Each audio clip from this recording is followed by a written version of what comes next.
Coming to you live from Clemson, South Carolina. This is the Kos Sports Show. Hi, everybody. I am your host, Andrew Coster. And wow, we had some great action last week in college football, week 3. And we're going to have some more, not necessarily big top 25 matchups.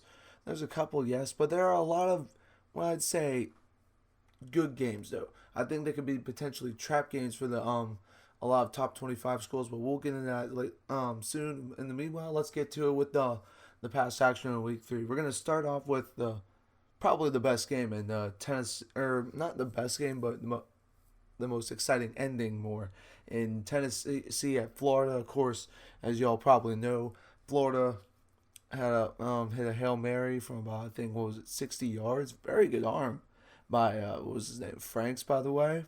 I was very impressed with that. And of course, it was a Hail Mary pass to win the game. Never thought I would see the day that Florida would hit a Hail Mary, but I think it's also a little bit of karma for Tennessee last year after that Hail Mary against Georgia. But here's what I take away from this game. I think Tennessee overall was the better team in this game, but I think they made a lot of mistakes. And some key ones were those interceptions. Of course, one was a pick six for a touchdown. And then another one, they were inside the 20-yard line of Florida, and they threw it right on the goal line. So that's very concerning for Tennessee. I mean, they could have easily won this game. Of course, I think they missed a field goal at the end of the first half, if I remember correctly. But a very, very disappointing for Tennessee. I think they outgained Florida yards wise, but they had more time of possession, but I think the turnovers is what really killed them. But for Florida, though, this will keep them still in the hunt for the SEC East. It's crazy. I said last week I thought that they didn't have a chance. I needed to see something from their offense. I actually did, though. I mean, if you look, in total yards wise, they had 380 yards, and they actually outgained Tennessee in yards per pass and yards per rush. Fun fact there. And they also had a little bit of a better third down conversion rate of 50%, which was actually pretty good too. I mean, yes, they had less time of possession. Surprisingly, they did have just as many turnovers, just only one interception, two of their things were fumbles. But what to take away with this game, I think they found their quarterback in Franks. I will say that. Not too bad, 18 to 28, 212 yards, 2 touchdowns.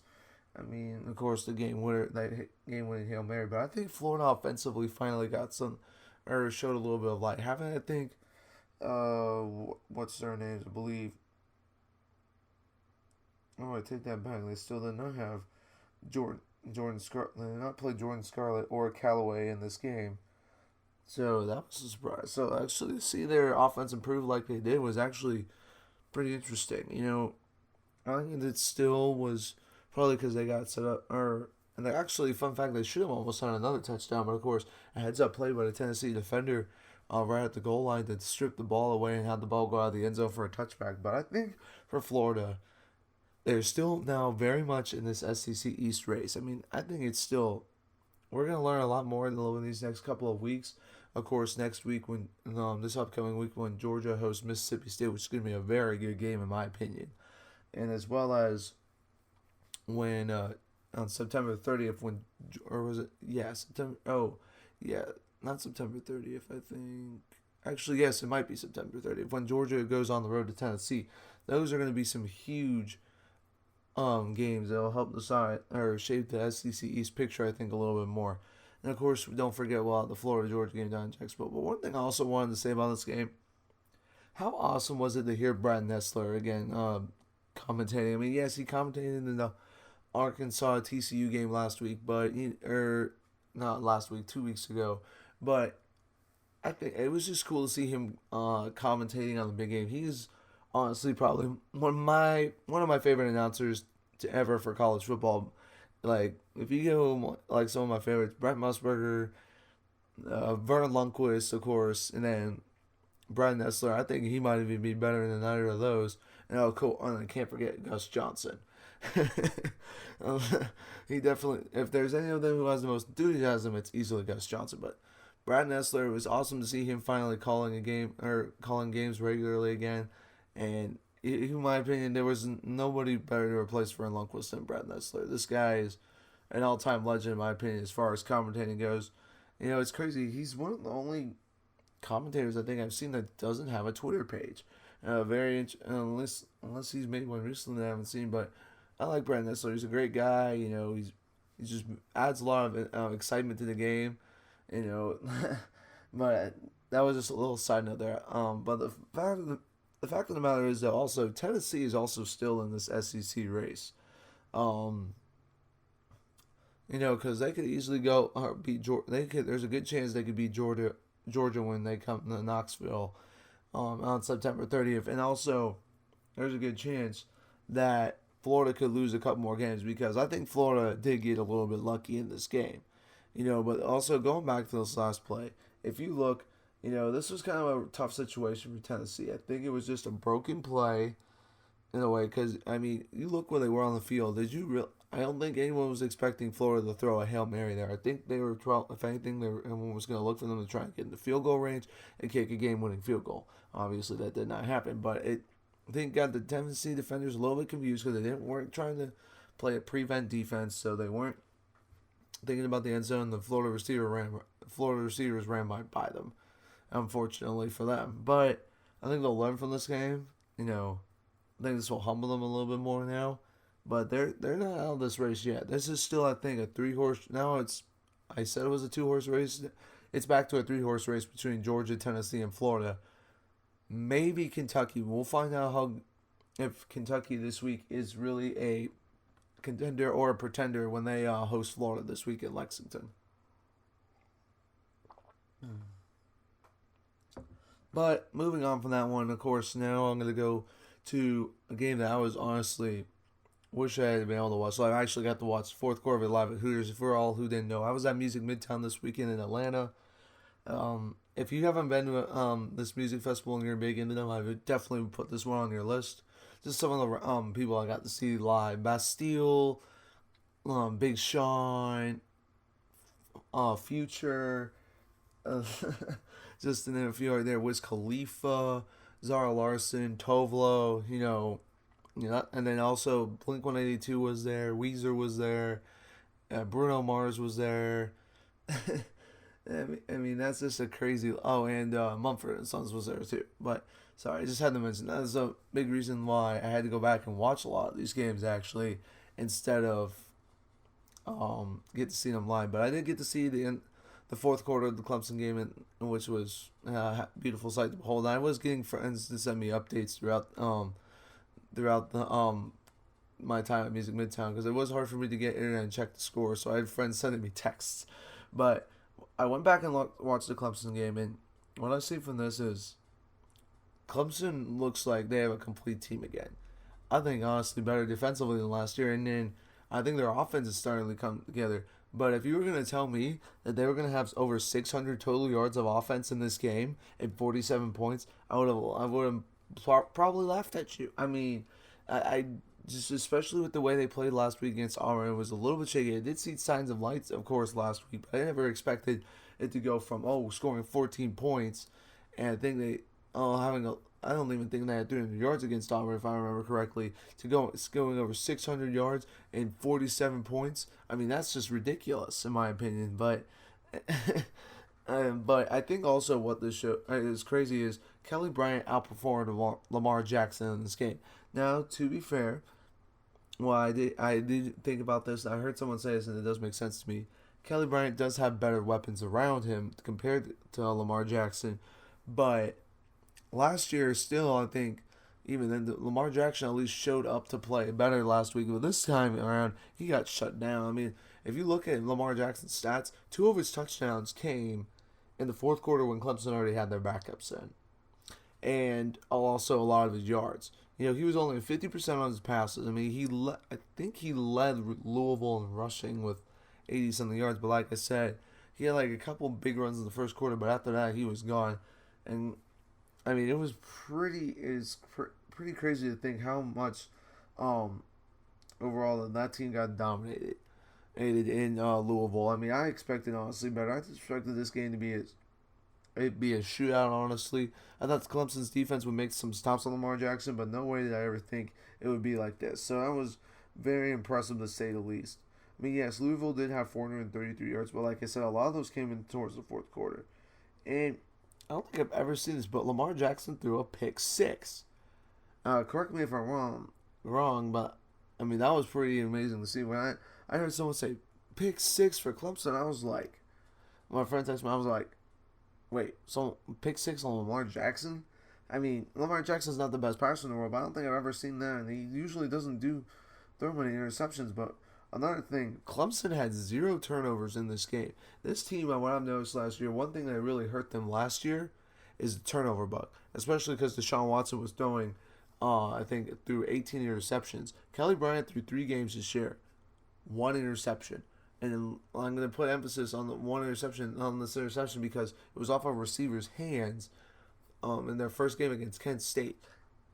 So I think Kelly Bryant, like I said last week, is not forcing the issue. He is making good decisions, and he is growing as a player. I mean, this was his first true road game, or his first road game start as a starter. And I mean, yeah, don't get me wrong, Louisville's not in a very intimidating place to play, but it was still like a pretty tough crowd. And I think that he just acting like he's just when Deshaun Watson with 30 something starts under his belt. He came out poised and just ready to go and has played very well to this point. I'm not saying Kelly Bryant's going to be a Heisman winner or anything by any means, but I think he is getting better and better, and this Clemson offense is going to get better and better. And one thing that also really I was impressed with was Clemson was the play of their running backs.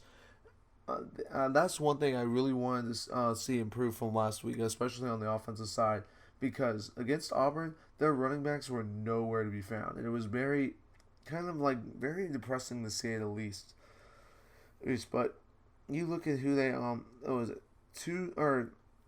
two of their running backs had touchdowns in it.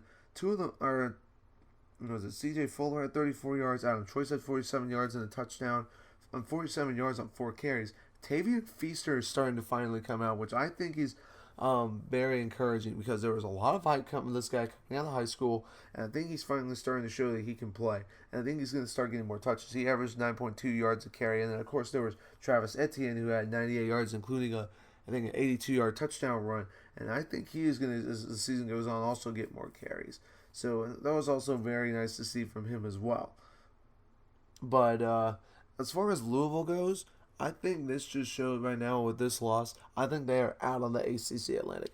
I think now that this is going to come down to this season, the game in Death Valley in November between Clemson and Florida State. Because I think Florida State, the reason I think they're going to be better is because they're going to have a defense that's going to keep them in every game. Like I said earlier, we saw it against Alabama. They played very well. And I think with Jimbo Fisher and the way he is able to coach quarterbacks, he'll get Blackman to playing at a decent level. I mean, yes, he'll be a true freshman, so he'll obviously have some issues. But I think, though, that they're going to get better. They're offensively, they are going to get better as the season goes on.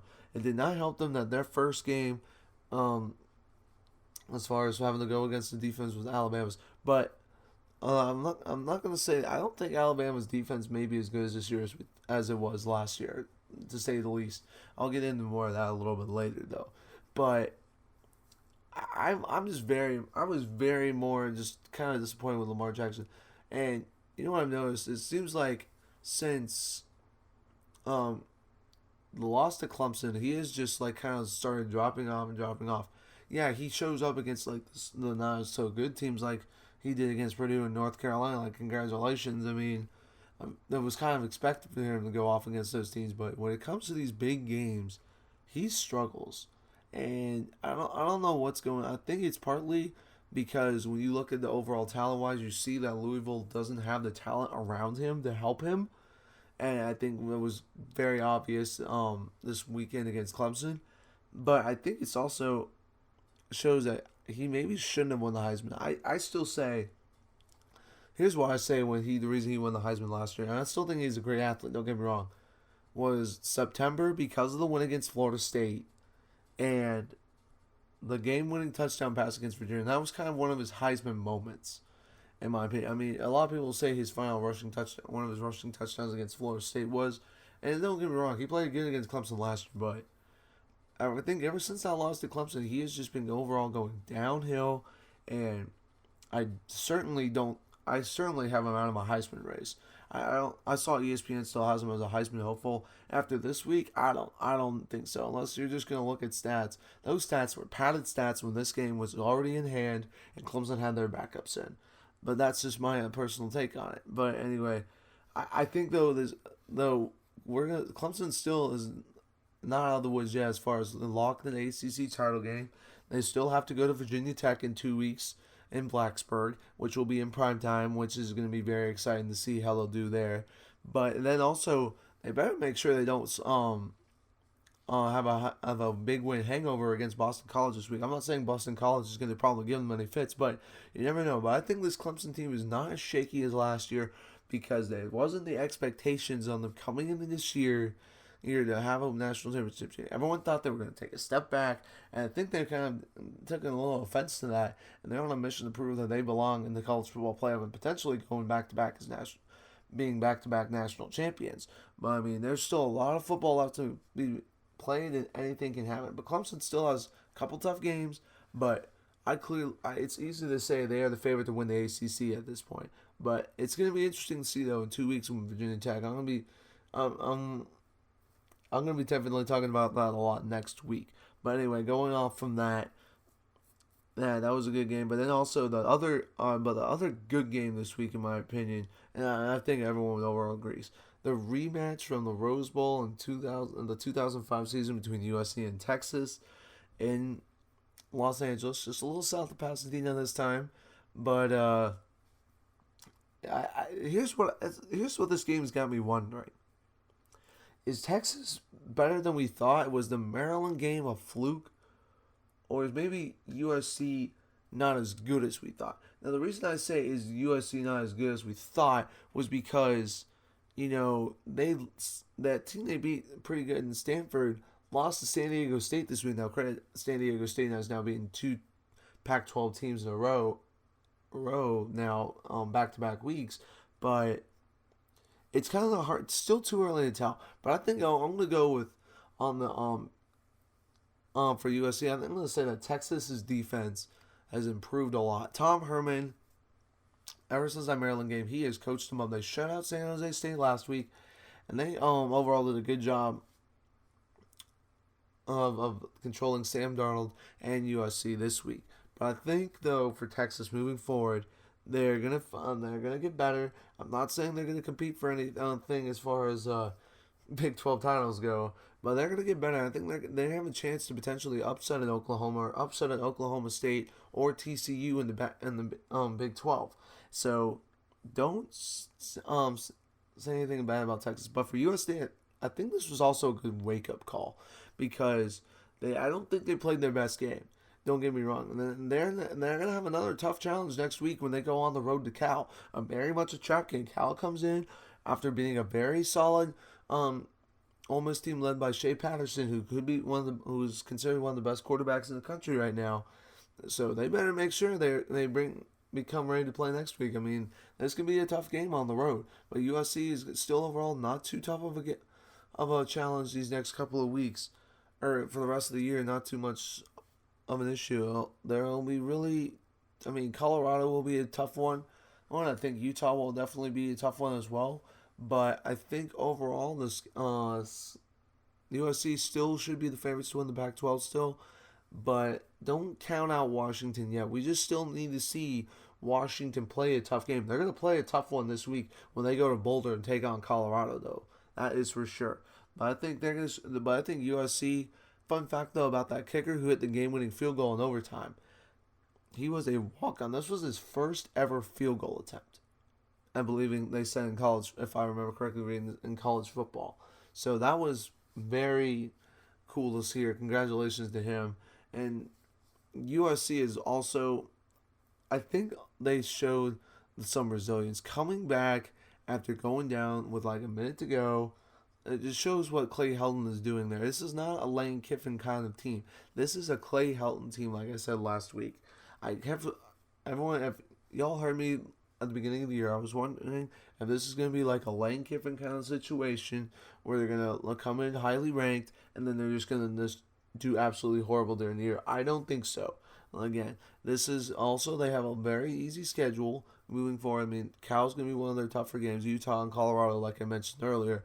But this USC team, I think, has got some fight in them. They've got some good running backs, Carr and Ronald and Jones. And they're just going to get things better on the defensive side of the ball all as well. Their defense looked a lot better than it did in the first week, to say the least.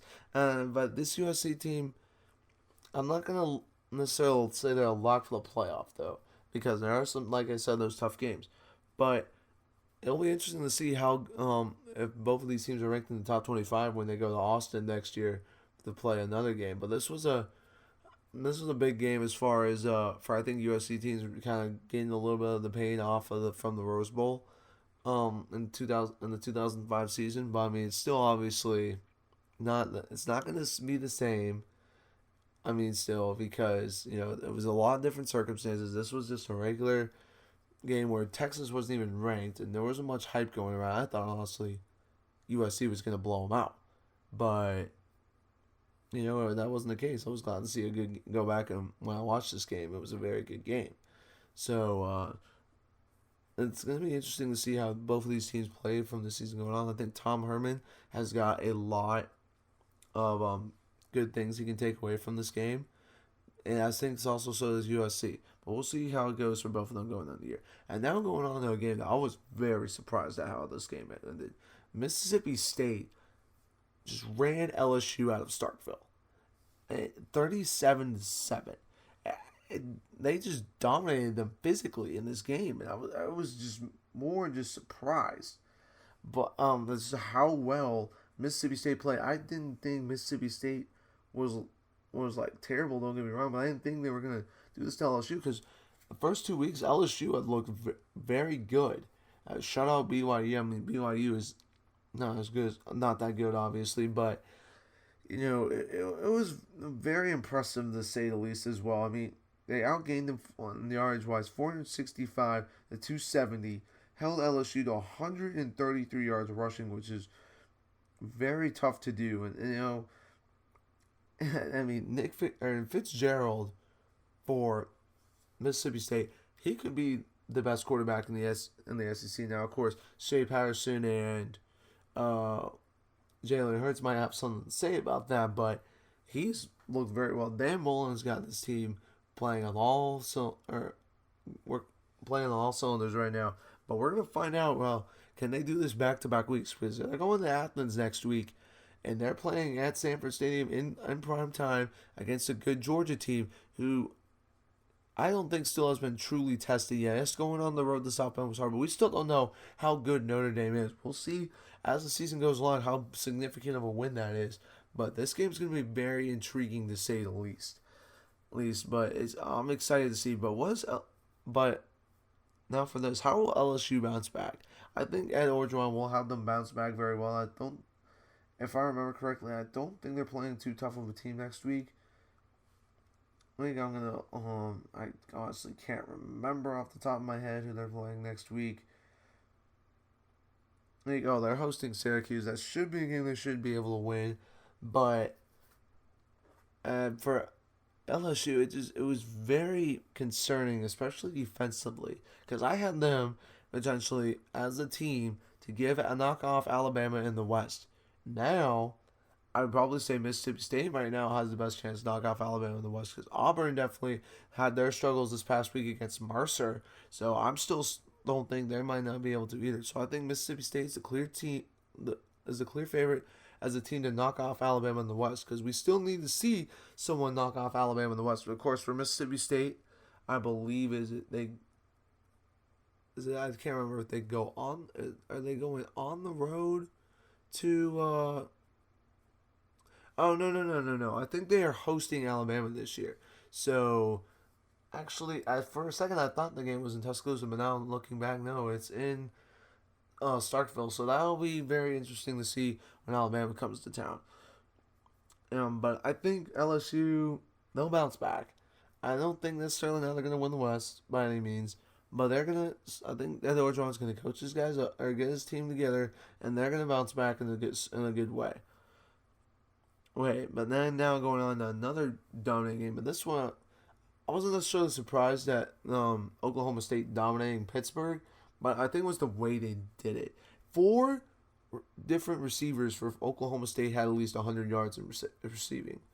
That is very good. And Mason Rudolph was on a different um level. He's now in my Heisman hopefuls for sure.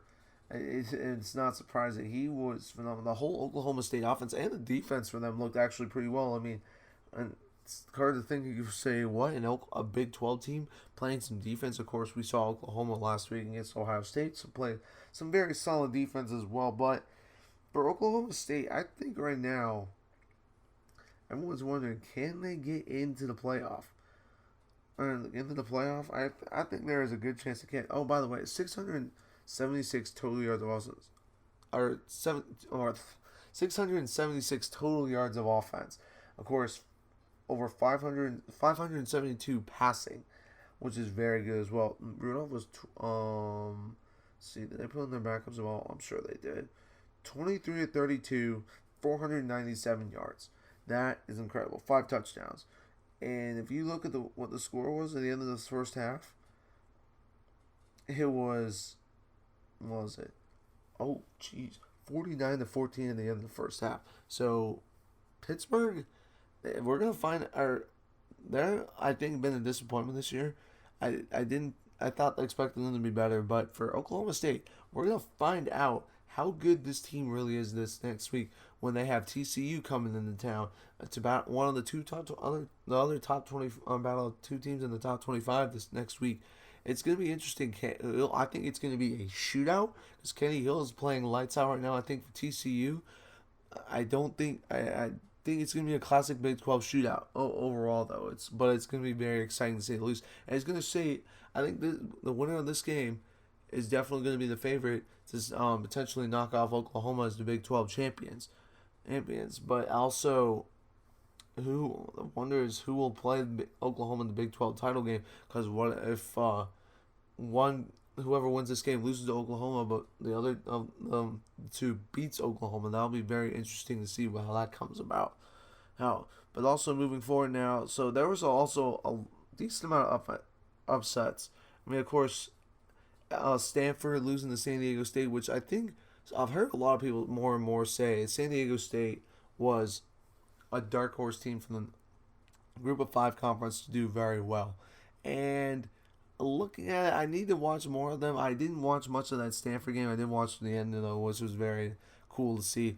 But I think they are actually a pretty solid team. And I think if there's any team that will compete with USF as a team from the Group of 5 to make a potential spot in a New Year's Six Bowl, it's going to be San Diego State, because you look at they have 2 very impressive wins now on the road at Arizona State, and they beat Stanford too, a very solid Stanford team, which a lot of people thought very highly of. So that was in a way, like, I'm surprised. I'm kind of surprised. I thought Stanford maybe was a little better, but maybe it's just San Diego State's better than we thought. And then, of course, LSU losing, we already touched up on that. But Kansas State going to Vanderbilt and losing, I was very more surprised by that. I think Vanderbilt is better than we thought. And, of course, I was talking to one of my YouTube friends last week, the CN Taco.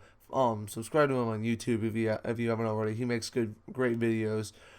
He thought that Vanderbilt was a team on the rise, and I didn't see it. But going back and watching this, they played very well. And they have Alabama coming into town. I think there's a good chance they're going to give Alabama a very good run for their money. I'm not saying they're necessarily going to beat Alabama, but if you look, this was a very defensive battle game. They gave up only 277 yards to this Kansas State team. It looked very well. Well, of course, they gave up most of it on the ground. So which also could be a little bit concerning for Vanderbilt, considering seems to usually be Alabama's strong suit under Nick Saban. So it's gonna be. I think Kansas State, more if anything, they're gonna need to. They need to bounce. They're gonna need to bounce back from this quickly. I mean, they should be able to next week. They host Baylor, who is 0-3, and has been very disappointing. I'm still trying to figure out why Desmond Howard picked Baylor to win the Big 12, because I don't think that's working out for him too well. But anyway, very, very disappointed with Kansas State. And then also UCLA getting upset by Memphis. I guess this is kind of where we thought UCLA could be the team to give USC a run the Pac-12 South. I take that back. I mean, Memphis is, I think, a solid team. I mean, of course, the last time they had a top 25 opponent, I think, come to Memphis. Memphis was, I think, Ole Miss a few years ago, and they beat them as well. But I don't know. I Josh Rosen, he played solid, but he wasn't. He was not clutch. Threw an interception on the drive when they were in deep in Memphis territory, and then couldn't complete a fourth down late in the game as well to give UCLA a chance to get into field goal range. So I think now that really the other two teams that will give USC a run for their money are Colorado and Utah. I'm not going to say don't count out UCLA yet. I think a lot of it was UCLA. Everyone was on the UCLA hype train from them having that comeback win against A&M. But I think now that they're going to, well, I necessarily think they're not going to be a top necessarily 20 or a top team to knock off USC. I think there's a chance they could always beat USC or could have an upset of any kind in the Pac-12 because they're still a solid team, and Rosen's going to give teams trouble no matter what. He played overall pretty well, but I was still a little. I was expecting a little bit better from him late in the game, especially after seeing what he did against A&M. And then now going back to the AP Top 25, of course there was a lot of teams that actually broke through this week. There actually was a lot. So there was Oregon, Utah, San Diego State, and Mississippi State all entering the top 25 this week. I mean, the thing that was very interesting was Mississippi State jumping all the way up to 17. I guess they were very impressed by the way they dismantled LSU. And I agree. I am very impressed with the way they dismantled LSU. I'm still surprised they jumped as high as they did. And I'm honestly surprised that LSU didn't fall out of the top 25 rankings. I think the fact that Mississippi State jumped so high was a big deal, and that's why they kept them in there. Of course, San Diego State, I think, deserved two wins in back-to-back weeks against Pac-12 teams in Arizona State and San Diego State. Oregon's looked overall pretty good. I mean, they dominated Josh Allen and Wyoming, who have overall, in my opinion, been very disappointing. And I thought they had a very, if they were to go undefeated, they would have the best argument to make the New Year's Six because of their having key wins against teams like Oregon and Iowa, but they have gotten dominated in these games. It's been very disappointing. Of course, Oregon also dominated Nebraska, but this Nebraska team also just lost to Northern Illinois. So, how significant are these Oregon wins? We're going to see how good Oregon is coming down the stretch. But Utah also cracked in the top 25. I think Utah's a team that's been sleeping under the radar with Hundley at quarterback. Of course, they beat USC last year. And they usually are a team that hangs up and hangs around the 20s usually when it comes to the top 25. But I think Utah has a chance necessarily to go to LA and beat USC. I'm not saying they will, but they're going to be remembering the last time they went to the Coliseum, and they were, I think, number 3 in the country, and they just got absolutely dominant. I think they're going to have that in the back of their minds as well, but it should be very interesting to see how Utah does down the road as well.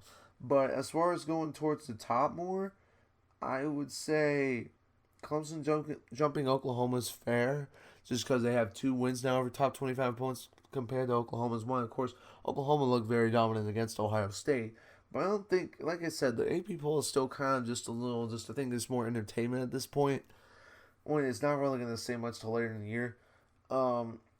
Penn State jumping USC, I was kind of more surprised. I mean, yeah, they dominated Georgia State, but let's be real, Georgia State is garbage. And Texas, I think, is better than we thought. So I was maybe a little more surprised by that. But I mean, it's still very early. Oklahoma State, of course, jumped 3 spots, which was very impressive to say the least. As well, I mean, they had a very good win against Pittsburgh, but let's see if you look at now the other teams who received votes. West Virginia, of course, who their one loss was to Virginia Tech, who looks like there's going to be very good. Of course, Virginia Tech put up 64 in East Carolina this past weekend. Colorado getting 93. That's no surprise there. I mean, remember, this Colorado team made it to the Pac-12 championship game last year. And then Maryland getting 84. I guess they're still undefeated. And, of course, they had the big win at Texas where they put up, I think it was over 50, if I remember correctly. I mean, dang, I'm already losing my memory from some of these big games, so that's a little bit concerning on my part.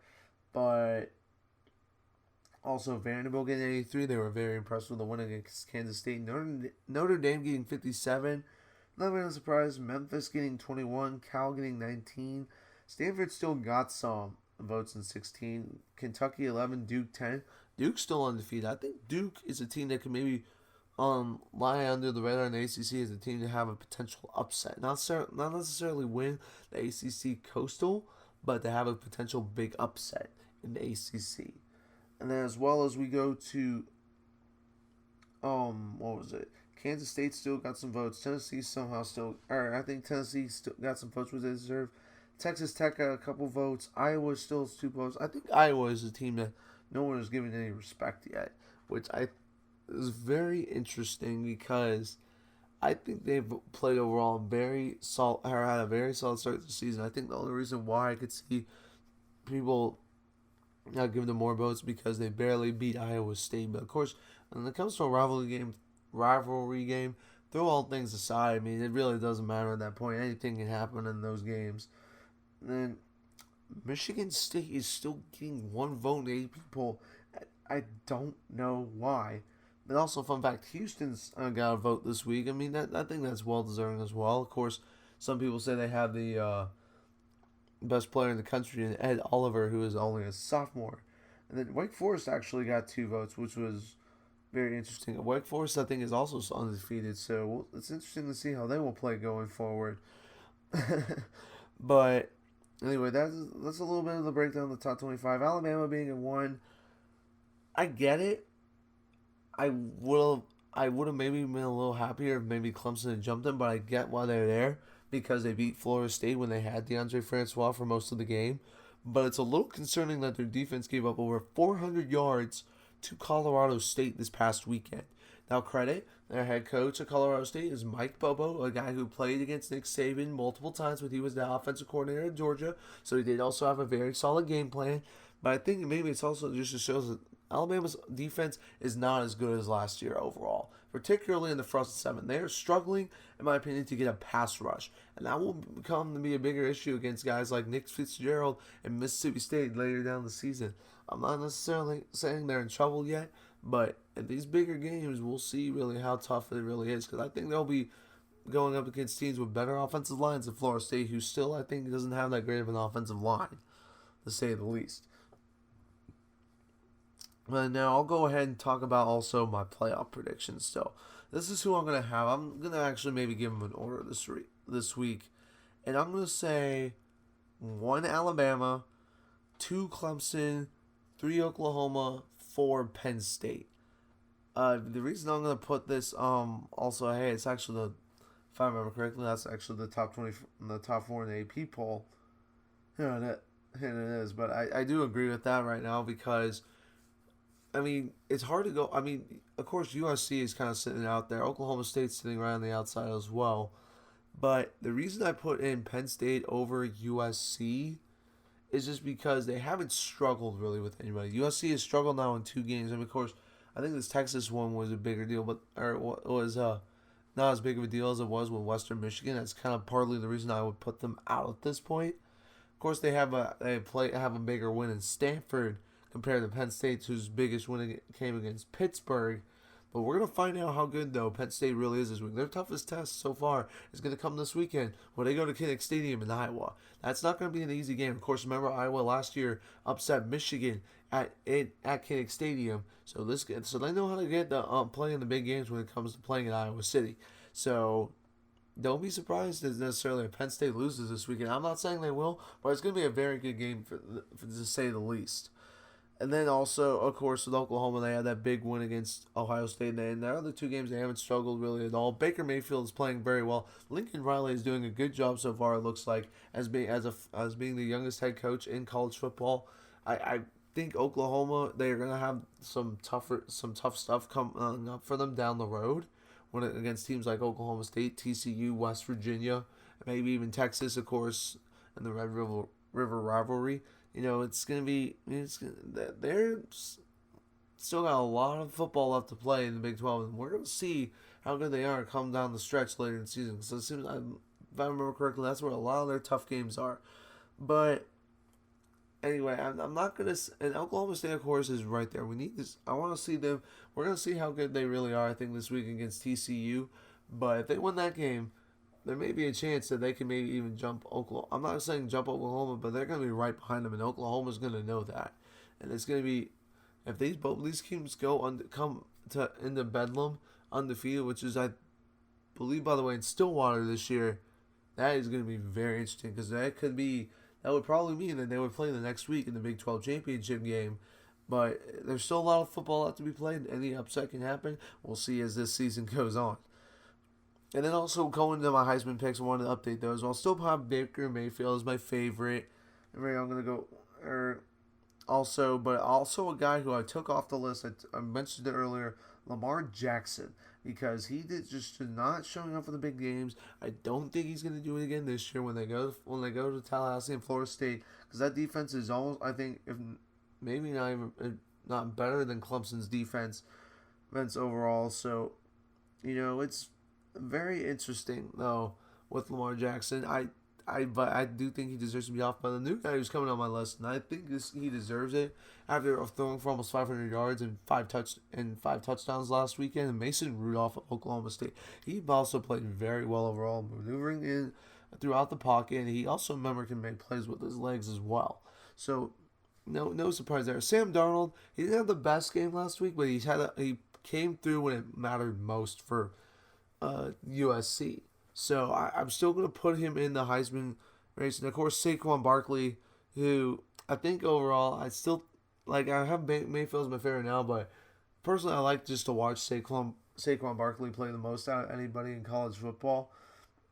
Also, that's just who I'm going to put that at, or put still as my favorite. Oh, and by the way, I'll pull up all the stats for all of them real quick. So Baker Mayfield was 17 of 27, 331 yards, 4 touchdowns, no interceptions.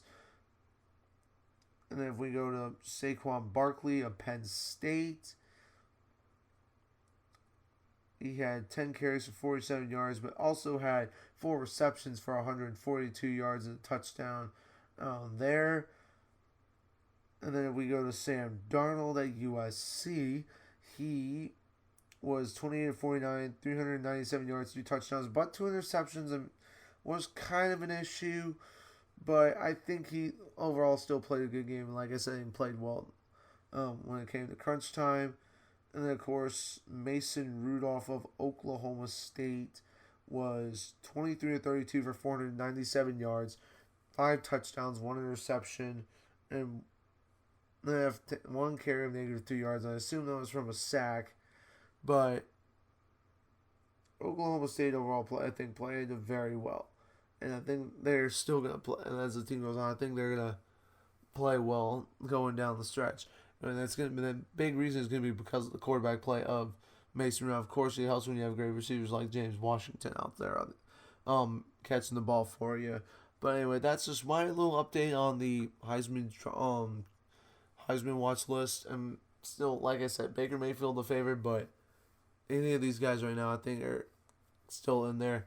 I don't know why ESPN still has Lamar Jackson, but I think as the season goes on, he's going to kind of fade out when he plays some more big teams. So it'll be interesting to say the least. And now, anyway, so now this week I mentioned it earlier. It's not necessarily a bunch of top 25 versus top 25 matchups. It's a lot of top 25 versus like non-ranked teams, but they're good non-ranked teams and teams that are very close to being in the top 25. Like Colorado receiving a lot of votes to get in the top 25. Iowa receiving some votes. No, it's Cal receiving some votes. Vanderbilt receiving votes. Kentucky, I believe, receiving some votes. But so there's a lot of interesting trap games in my opinion. So first, I wanted to talk about Washington versus Colorado, and the reason I want to talk about this is because this is going to be Washington's, I think, first true tough game. Their first three games, they really played a bunch of cupcakes. No offense to Washington, but I don't know why they scheduled these games from the start. You want to make the playoff, and this comes down to a big decision. Not having a tough non-conference schedule is going to come back to bite them. But this game against Colorado is going to see really how good this team really is. I think Colorado is playing very well. Well, again, I think they're going to be thinking about this Pac-12 championship game last year and how they got absolutely embarrassed against Washington. I think they're going to be ready to play it when it comes to at Folsom Field in Boulder. But also Penn State at Iowa. Iowa, I think, is a very good defensive team. This is going to be the toughest. I mean, Penn State might have the best offense in the country, but this is going to be their toughest toughest defense they've played yet in Iowa City. So it's not going to be like an easy task for them. So I'm not going to necessarily say that Penn State's going to lose. I think still Penn State is the best team in the Big Ten. I think there's a good chance they will win this game, but Iowa is going to cause them problems. I think this game is going to be very close to say the least.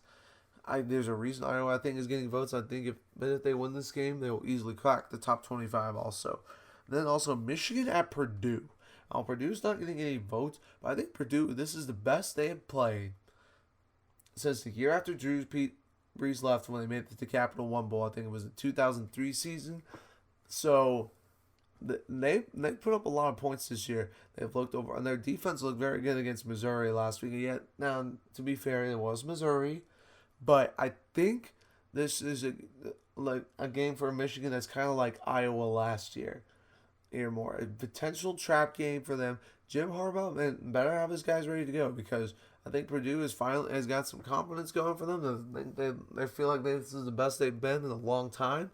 So Purdue or Michigan better be ready to play because otherwise they could find themselves going back to Ann Arbor with a big fat L one L in the or a big fat 1 in the loss column versus a 0. And then also USC at California. This game is very intriguing, a big rivalry game. But for Cal, they are coming off a big win against Ole Miss for them. And solid quarterback in Shea Patterson. This game is going to be very interesting to say the least. USC, I think last week was a wake-up call. They better make sure they're ready to go again this week. I think Clay Helm will have them ready to go. But this is going to be a very good game, I think, again, like last week, to say the least. And I'm not trying to take away anything, trying to bash USC here in that sense, but I think that California is better than people think. Now, but we'll see, though. This game was a very interesting one. Another one, I never thought I'd say a trap game for Alabama. But yes, Vanderbilt. A trap game. Because we saw last week what Vanderbilt was able to do against Kansas State. But also the thing is they gave up over 200 yards rushing, and that is not good considering the way Alabama plays. However, Alabama's looked a little bit shaky at least last week against Colorado State, but I think Saban will have them ready to go. I think he is not going to allow them to give up 400 yards this time around. I think there's a good chance Alabama wins this game, but how crazy would that be if Vanderbilt, out of all teams, beat Alabama? I know I'd be shocked, but I'd also be very happy because that'd be a huge, probably the biggest win in program history. I'm sure it is because it'd be against the number one team in the country. And then also, it's kind of a trap game. It's kind of not because Kentucky is so close to being in the top 25. Florida at Kentucky. I'm trying to remember how many times Florida's won against whatchamacallit, against Kentucky. It's like I think 20 something. there's a good chance that can end because Florida, while they did beat Tennessee last week, they looked very shaky, and I think they got a little lucky. Kentucky had a very impressive win this past weekend at South Carolina, who I think is better than it was definitely better than I thought they were, to say the least. But look out for Kentucky, a team if they win against Florida this week. I would put them as a contender in the East, SEC East for sure. But I mean, it's easy to say. And of course, we have the two top 25 matchups: Mississippi State at Georgia. The proven quarterback in Fitzgerald versus still kind of the unproven and true freshman in Jake Fromm for Georgia.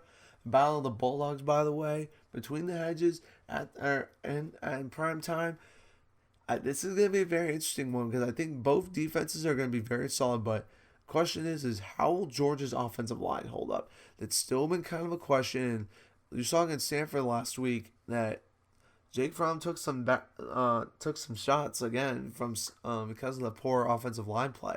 So the offensive line for Georgia needs to show up in this game if Georgia wants a chance to beat Mississippi State. If Georgia wins this game, I will definitely easily put them as a favorite to win the East because Mississippi State, I think, is for real, and Fitzgerald is definitely a great quarterback. But Georgia's defense will be probably the toughest one. He is, I think, I wouldn't say necessarily the toughest. I take that back. It'll definitely be a tough opponent though, and or tough defense. Probably the second toughest behind LSU. But also the difference is this one's on the road compared to when LSU is at home. And then also, of course, we have TCU at Oklahoma State. Kenny Hill has been playing lights out for TCU. They had a nice win at Arkansas last week. And Oklahoma State, of course, has been firing on all cylinders. Whoever wins this one, I think, will be the biggest competitor or biggest competition to Oklahoma. But I mean, it's not necessarily a done deal that Oklahoma State will win. I mean, I think they're easily the favorite being in Stillwater, but it's going to be a very high scoring game. You know, I think both teams could easily get in the 50s for sure. But we're going to see, though, as the season goes on, how good both of these teams are. But anyway, let's get to our Week 3 picks here. Unfortunately, last week I did not do so well, and I'm a little bit disappointed in myself with that. What was my record? It was, how many picks did I miss? 1, 2, 3, 4, 5, 6. Shame on me, Andrew. What are you doing? Anyway, well, I'll go ahead and name which ones I got wrong. Kansas State at Vanderbilt, Stanford at San Diego State, Arizona State at Texas Tech, UCLA at Memphis, LSU at Mississippi State. So, wow. Dang, I did not expect myself to get that many missed picks. But anyway, let's get to the ones now. So we're going to start off with the only one non-ranked teams in this one, and that's Texas A&M and Arkansas. And the reason I have this game is this is a huge game for both head coaches, who in my opinion are both on the hot seat, and Brett Bielema and Kevin Sumlin. I think, though, that if Arkansas has lost this game, I think, in the last 2 or 3 years. I think the Hogs finally come back this year, and they get this one done in Dallas. I like the Hogs this one in a close one, but by a touchdown. And now to a lot of these games where I said earlier that were potential trap games. We're going to start off with Washington at Colorado. I'm going to go with Colorado in this one. I think they're going to be having last year's Pac-12 championship game on their mind, and I think they're overall, I think a team that everyone has under the radar.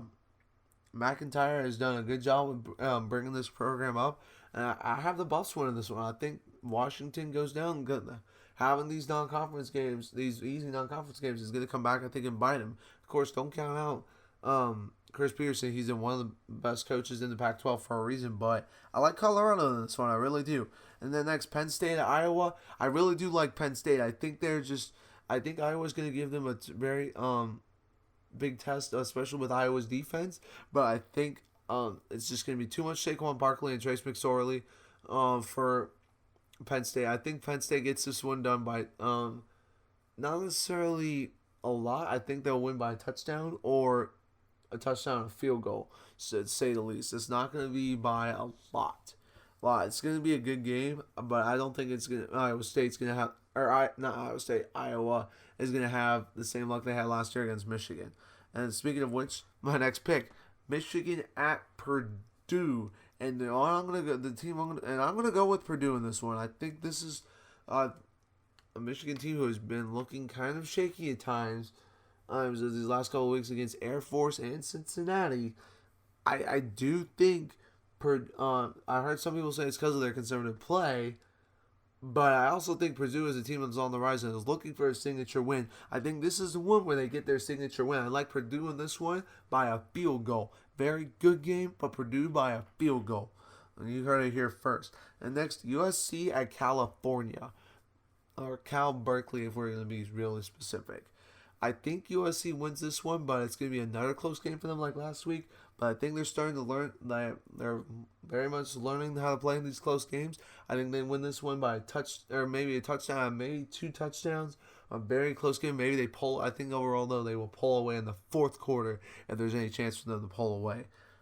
Right. And then next, Alabama at Vanderbilt. I think for this one, Alabama is going to win, but I think it's not going to be as much as it has been as years past against Vanderbilt. But I think also with was that one Vanderbilt playing saying, Alabama, you're next. I think Alabama's heard that. I think they're going to be ready to go for that. Saban's going to have a good game plan for the go. Oh, at Vanderbilt, I think he's tired of seeing this defense look so shaky. I like Alabama in this one by 2 touchdowns, but if Vanderbilt were to win, it'd be pretty nice. But I just can't see it. I think too much. Their run defense is not up to par, and they're gonna have a tough time taking down their backs. The Alabama running backs and Damian Harris and Bo Scarborough. And then next, Florida at Kentucky. Is this the year that Kentucky finally ends the losing streak to Florida? I'd say that is a yes. Kentucky finally ends it against Florida. I'm looking up real quick how many losses it's been now that they've lost to Florida. I'll look up that in a minute. I'll tell you that on the show. Or tell you that real quick because I'm actually very intrigued by that.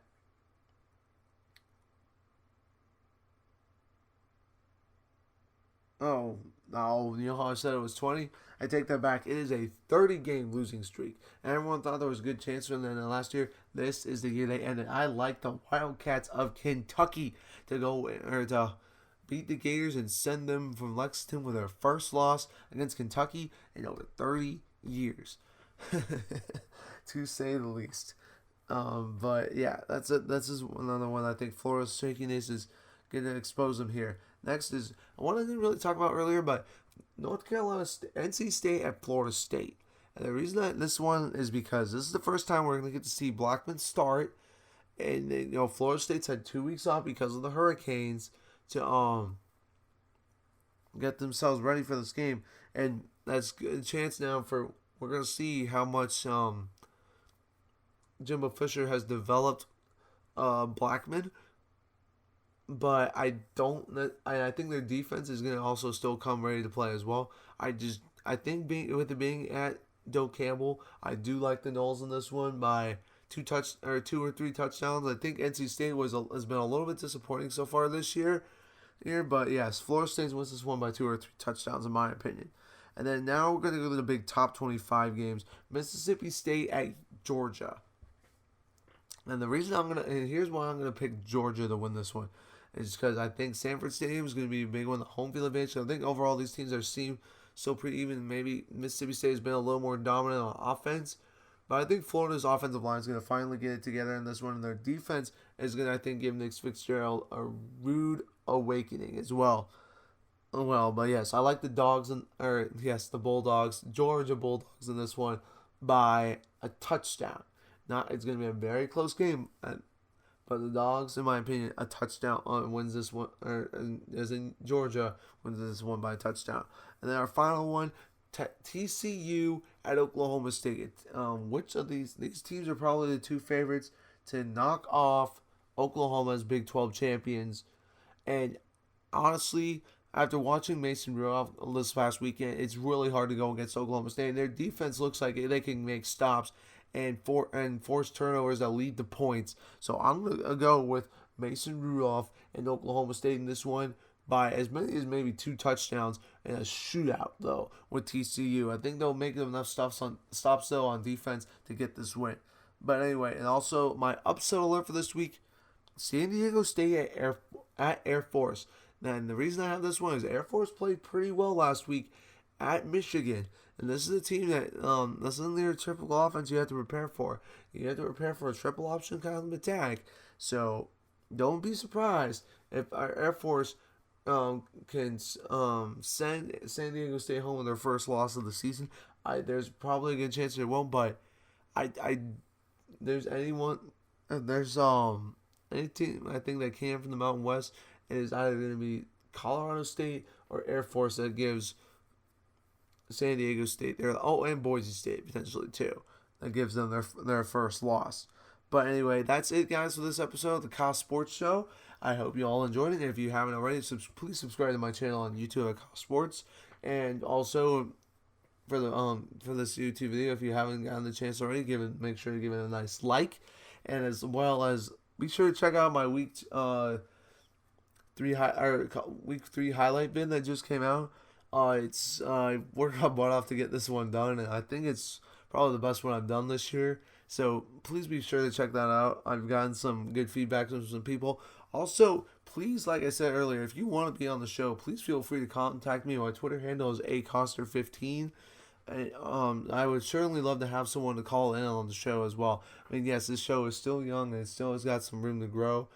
But I do want to try and eventually get to the point where I can get someone and be able to call all in on the show. And also feel free to ask questions. Also comment below if you have any questions for the next week's show as well. I'm more than happy to answer them. But anyway, that's going to do it though. Hope you all enjoy this next upcoming weekend of college football. Hopefully, if your team is in the top 25, and you do not get upset. But there, like I said earlier, a lot of trap games potentially. It's going to be very fun to watch.